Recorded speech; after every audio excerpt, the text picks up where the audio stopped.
is all I need. Jesus is all I need. I need no other friend. I need no other one. Jesus is all I need. Fa le miarabantsika rehetra tratrizao fotoana manokana izay iarahantsika andraisana ny tenin'Andriamanitra izao. Fifaliana ho an'ny ireo ao amin'ny fikambanana Shepherdess izay ivondronan'ny vadin'ny pasteur sy ny vadina lola ary ny diakona vehivavy ny anolotra seminaire momba ny tokantrano mandritra ity herinandro ity. Ka ny loahevitra lehibe izay hoentina eto izany dia hoe neny eo andeha ho aiza moa ianao. Alohany hanboantsika ny fotoana ary dia manasanao fa hiaraka hivavaka isika.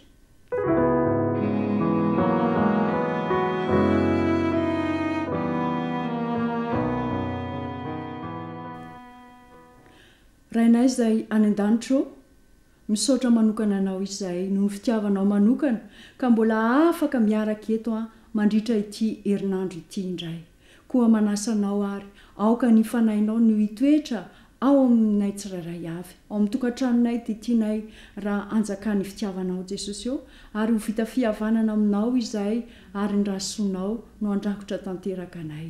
Koa manasanao ary mba anatrika ny fotoana rehetra izay iarahana mandritra ity herinandro ity ary hitondra fitahiana ho amin'ny tokantrano tsirairay avy ene izao fotoana iarahana izao. Tonoana saingatana amin'ny anaran'i Jesosy Kristy izany vavaka izany. Amen. Araka ny lohahevitra lehibe izay noresako tamintsika teo hoe neny eo andeha ho aiza ianao dia ao amin'ny ohabolana toko 14 izany no andraisana fampaherezana mandritra ity herinandro ity. Maro ny lohahevitra izay hoentin'ireo rahavavy ao amin'ny Shepherdess ho amintsika mandritra ity herinandro ity ka dia manasa antsika rehetra anaraka izany ary asao ihany koa ny ankonanao satria hitondra fitahiana ho antsika rehetra amin'ny fanarahana ity fandarana ity.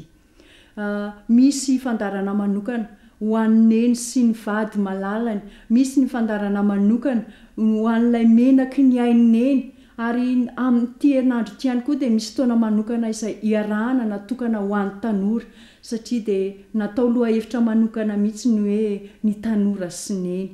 Ary ao anatin'izay rehetra izay dia misy fanomezam-pahasoavana manokana izay nomen'Andriamanitra ny amin'ny neny sy ny fitantanana sy neny amin'ny mahafantsym-pitahiana anazy satria neny dia hiaraka ho any an-danitra miaraka amin'ny ankohonany.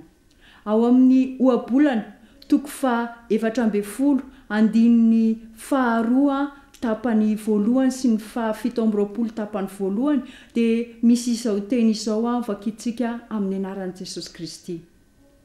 Mandeha mahitsy izay matahotra any Jehova satria ny fatahorana any Jehova no loharaninaina.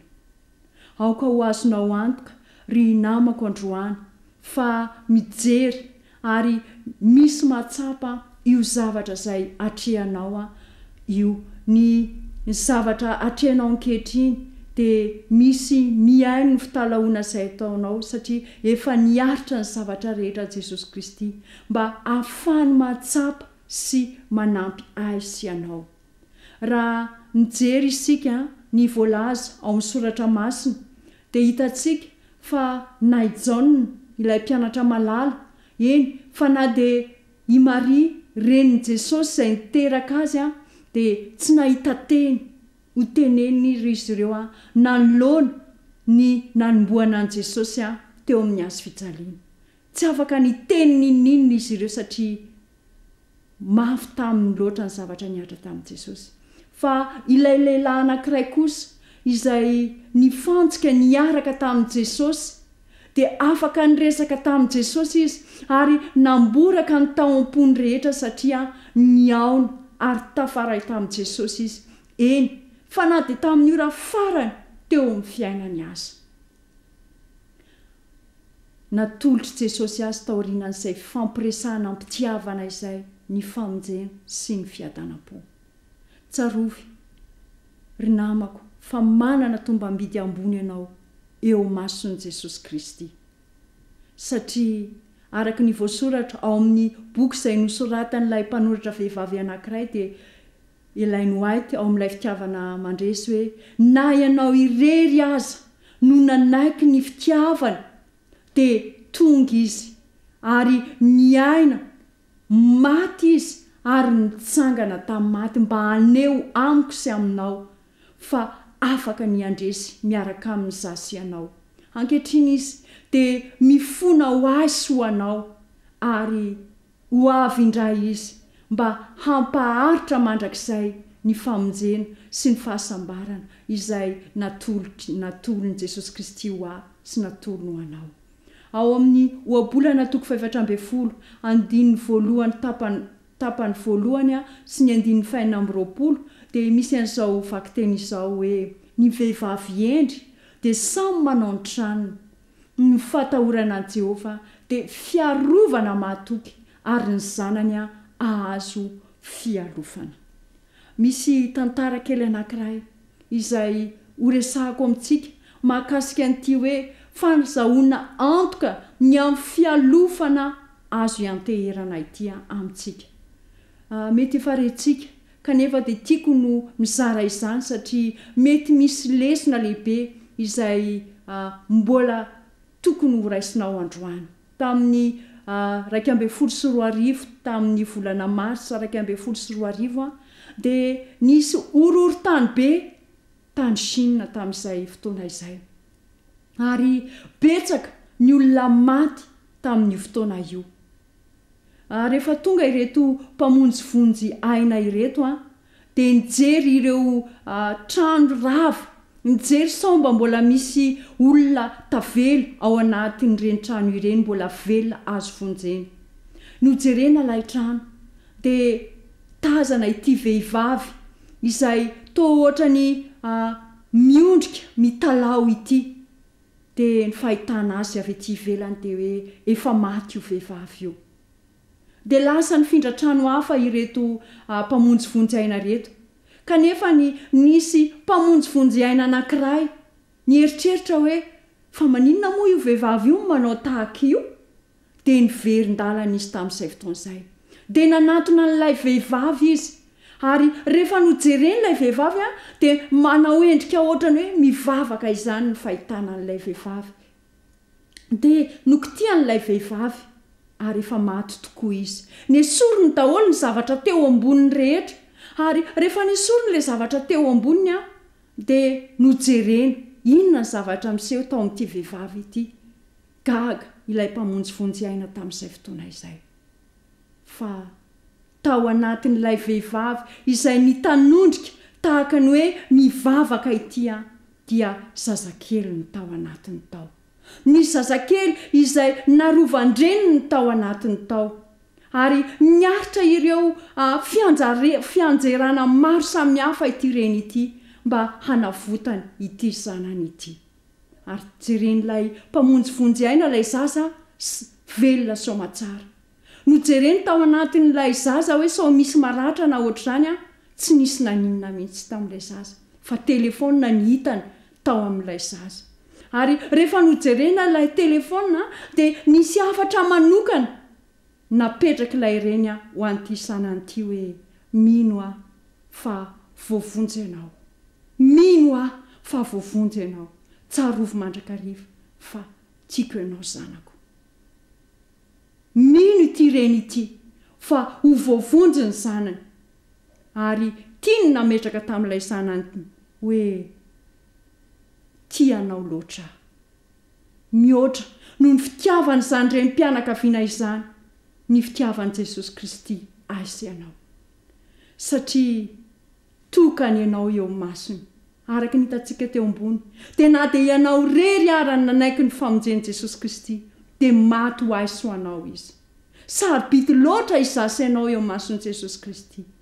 tsy misy tahakasy ianao eo mason'i Jesosy Kristy ary noariany ho amin'ny tanjona miavaka ianao noforoniny araky ny endriny zasy ianao satria raha mijery ny voalaza ao amin'ny Genesis 1:20 tapany 1 sy ny 7 isika dia izao ny voalaza ny tenin'Andriamanitra hoe ary Andriamanitra nanao hoe andeha isika amorona olona tahaka ny endrintsika araka ny tarehintsika ary Andriamanitra nahary ny olona tahaka ny endriny tahaka ny endrika Andriamanitra no namoronana azy lahy sy vavy no namoronany azy eto dia nisy zavatra manokana izay napetraka Andriamanitra tao anatintsika tao tamin'ny namoronany antsika tamin'ny voalohany misy zavatra tiana ampitaina amintsika zany amin'ity andro androany ity rehefa namorona ny olona ny mpahary izany dia nisy zavatra telo voajanahary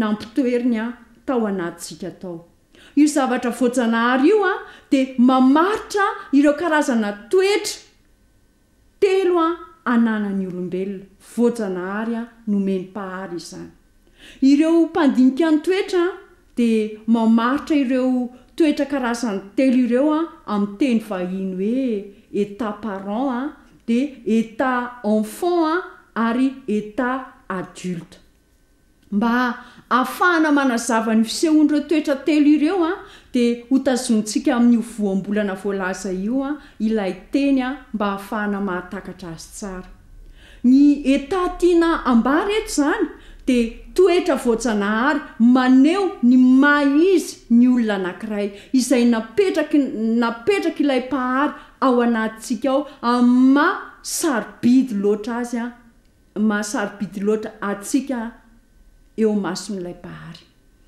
ao amin'ny Genesis 1:5 dia misy an'izao teny izao hoe ary Andriamanitra nanao hoe andeha isika amorona olona tahaka ny endrintsika araka ny tarehintsika ary aoka izy anjaka amin'ny hazandrano eo amin'ny ranomasina sy ny voromanidina sy ny biby fiompy sy ny tany rehetra ary ny biby rehetra izay mandady na mikitsaka amin'ny tany ilay hoe état parent izany dia toetra voajanahary ahafahana mandray ny zavatra avy any velany avy amin'ireo modely eo anoloana ka ny afatra voaray avy amin'ny retsim-pandrenesana 5 izany hoe ny zavatra hita maso ny zavatra reny sofina ny amboloan'ny orona ny tsoroany lela ary ny tsapain'ny hoditra zany dia misy vokany avokoa eo amin'ny famolavolana ny toetra ny olona iray ny modely noraisina zany avy amin'ny ray aman-dreny ny modely noraisina avy amin'ny fanabeazana ny modely noraisina avy amin'ny mpanabe izany hoe ny mpanabe moa amin'izao fotoana izao dia ny fiarahamonina tafiditra ao anatin'ny mpanabe ny ainao manjery ihany koa dia tafiditra ao anatin'ny mpanabe dia mametraka toe-pahalalana fifandraisana akaika ary mahatonga ny olona anankiray amerina izany eo amin'ny fiainany ny état parent izany dia mitahiry ny zavatra voaray rehetra sy ny zavatra rehetra ny ainana ka mahatonga ny olona iray anana faharesendahatra anana antoka eo anatrehan'ny toe-javatra miseho eo amin'ny faharoa taonany ka hatramin'ny fahaenina taonany eo ny olona iray amin'ny fotoana io zany no mamafiorina izany toetra voajanahary izany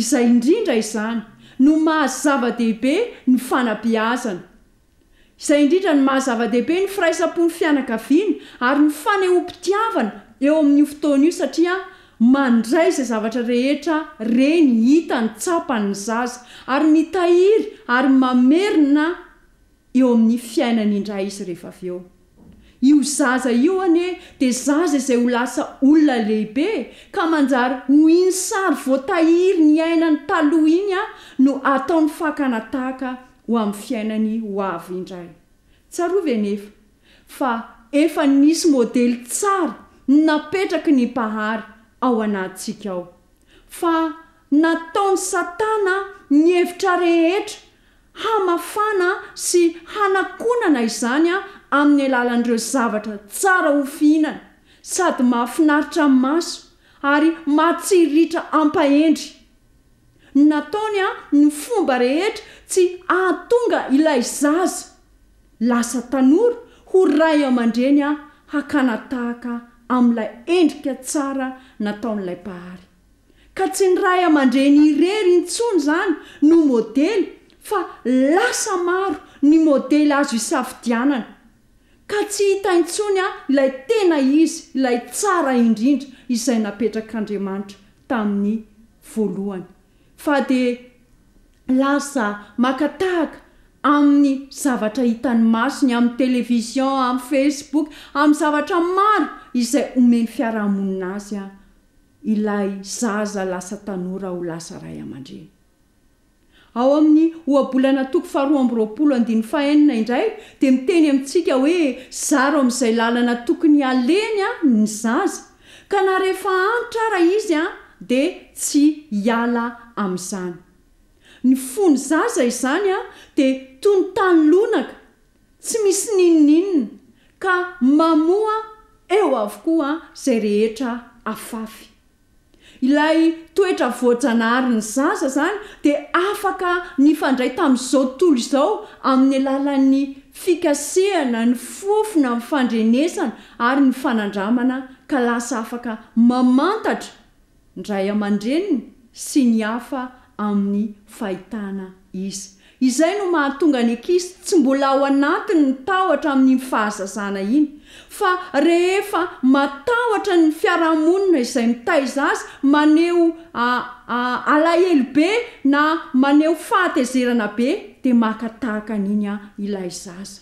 Ny état enfant izany dia miankina amin'ny fihetsepon'ireo mifanerasera taminy, ka ny olona voalohany voakasika izany dia ianao ry neny malala, ianao koa ry dady izay andro hiakina ny tokantrano.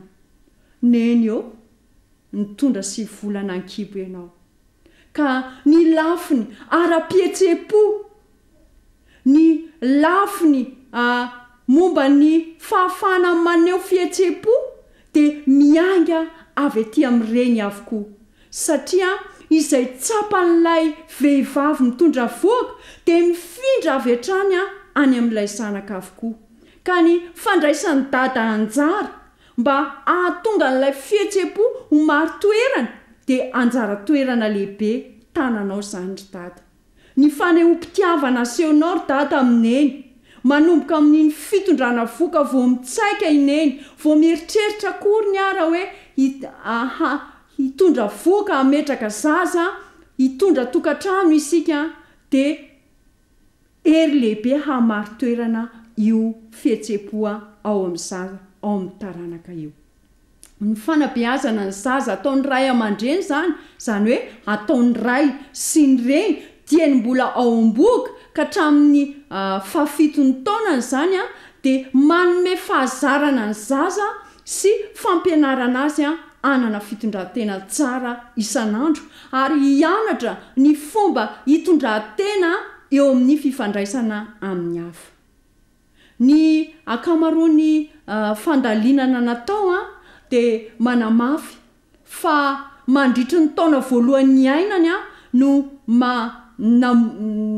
taona voalohan'ny ainany ny ainan'ilay zaza izany no mamolavola ny toetra n'ilay zaza, ka izany no mampiroborobo ny toetra hafa ihany koa rehefa avy eo. Noho izany ny zaza ao aorianan'ny fifandraisana amin'ny tontolo iainana honenany dia azo valo mazava manoloana ny fitaomana ivelany isan-karazany izay ataony manodidina azy.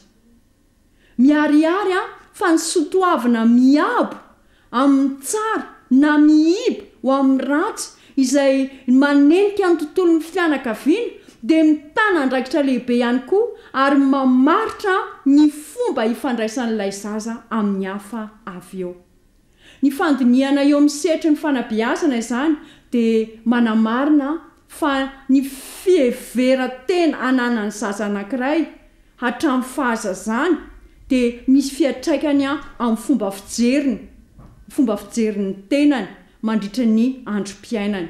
Noho izany raha mamorona endrika ratsy amin'ny fahaizany sy ny toerany eo amin'ny fianakaviana izy, ohatra raha matsapa izy fa tsy manana andraikitra voafaritra eo amin'ny tontolon'ny fianakaviana, na tsy manana anjara toerana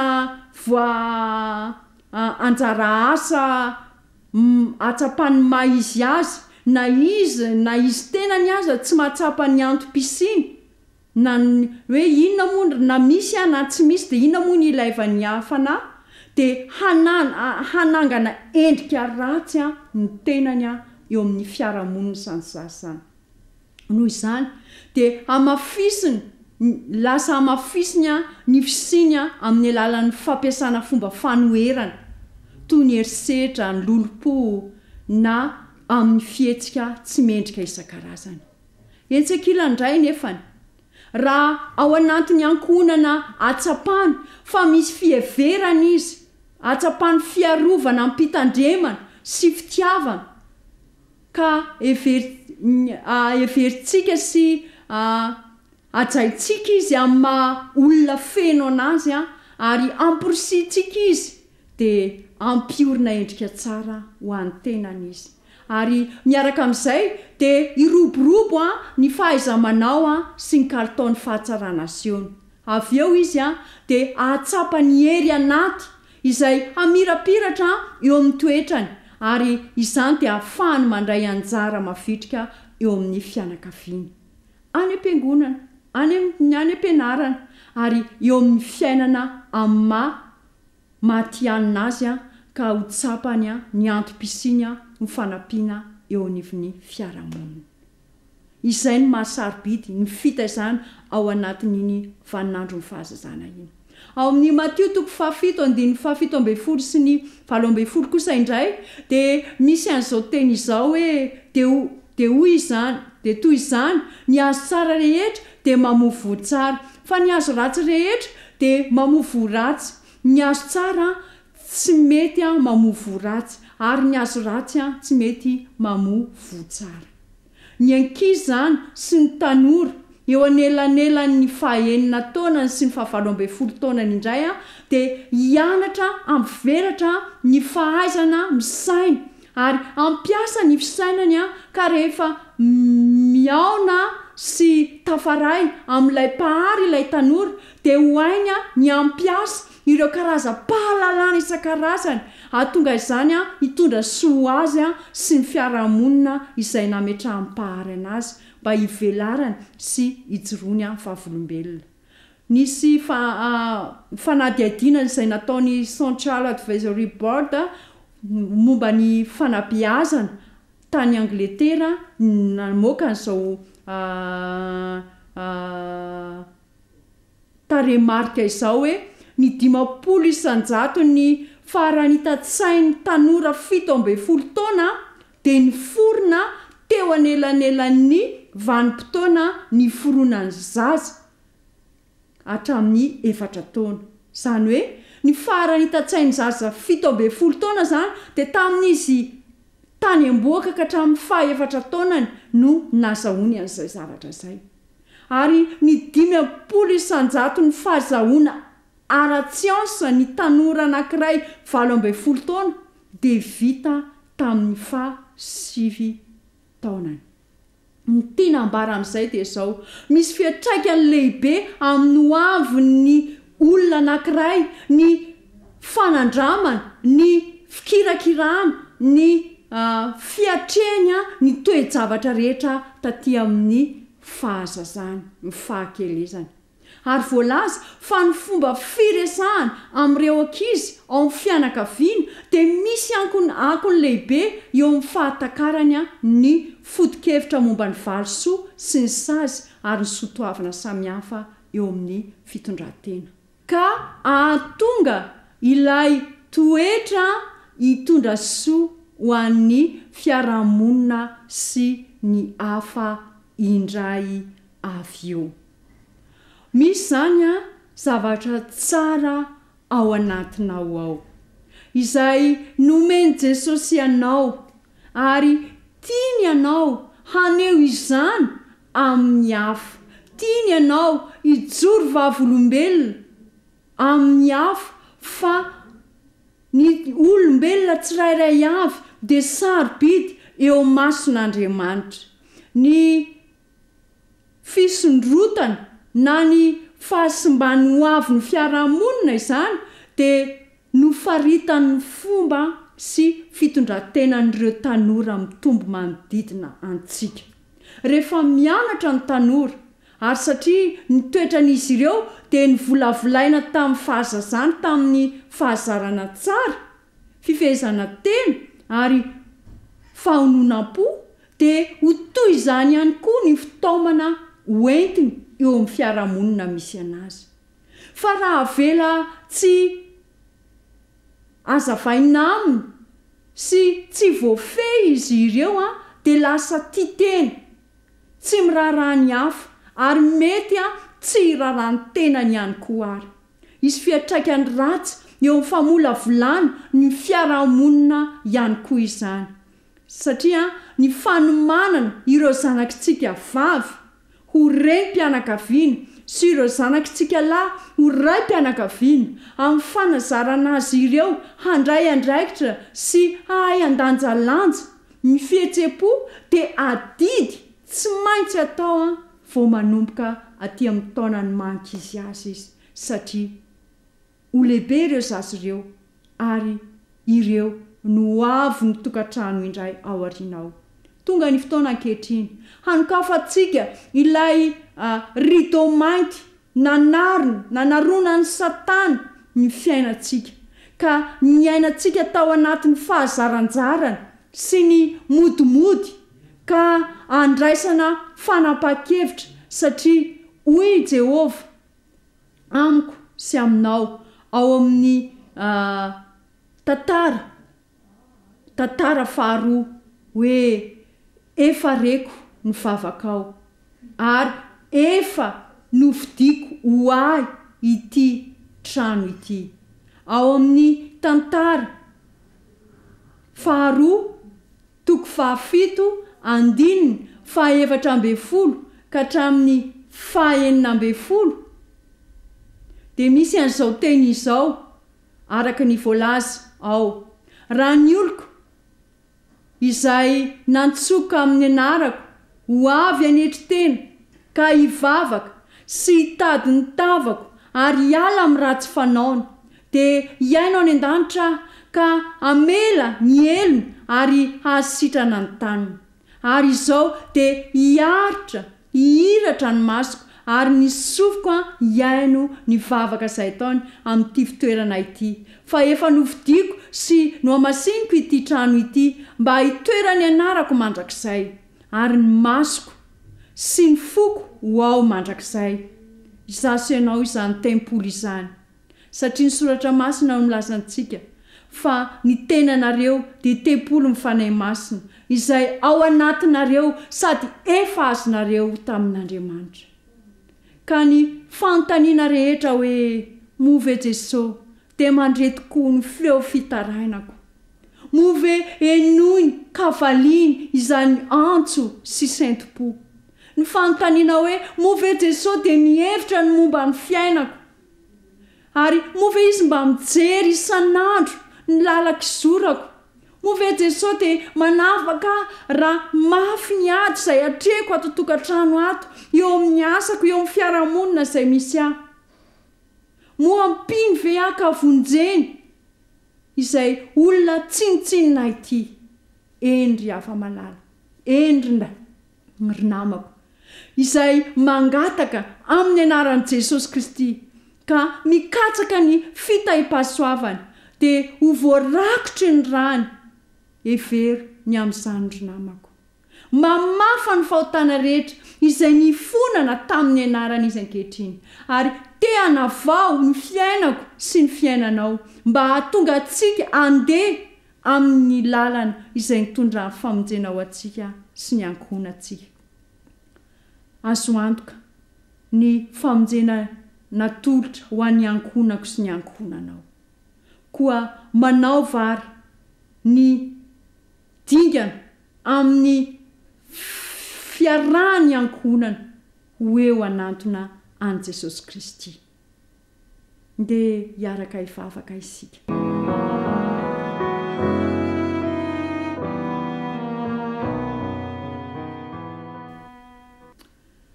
rahainay izay any an-danitro dia raha sy mankalaza ny anaranao ary mame voninahitra anao ny amin'ny fahatsapana manokana fa mihevitra ny mahasoa anay tsirairay avy ianao, mijery amin'ny antsipiriany ny fiainanay tsirairay avy ianao, mijery manokana ny tokantrano izay misy anay any amin'ny toerana izay misy anay tsirairay avy ianao, ary fantatrao ny mahasoa sy ny sahaza ho an'ny ankohonanay. Koa ankehitriny ary dia manantona anao izay ampanetrehetena no anatonanay ianao. Jehova ny tokantranonay, afaho izay ary anehoy ny voninahitra ao ny tokantranonay. Aoka ho fifalianao anay Jesosy Kristy ny hitsenanao ampandresena ka raha ho avy tsy ho ela eny amin'ny raon'lanitra ianao dia hiteny izay hoe indreto izahay sy ny zaza izay nomenao anay. Fifalianao anay ny fampitantana miaraka amin'ireo malalanay, ireo zanakay, eny ireo ray aman-dreninay sy ireo ray tapo aminay hitsenanao eny amin'ny raon'lanitra. Amin'ny anaranao Jesosy Kristy ny irina saingatana samy vavaka izany. Amen.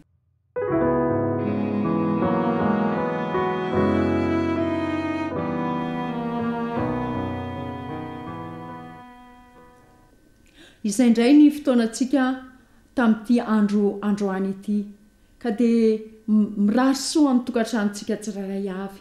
Tadidio fa niezaka izay ho ataonao ho fanatsarana, ho fiezana, ho fanampiana ireo tanora izay ao an-tokantranonao, dia Jesosy Kristy no hiaraka aminao ary andresy ao amin'ny sasy ianao.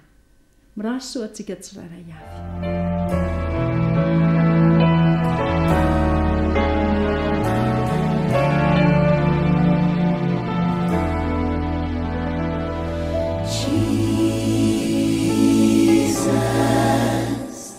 Is all I need.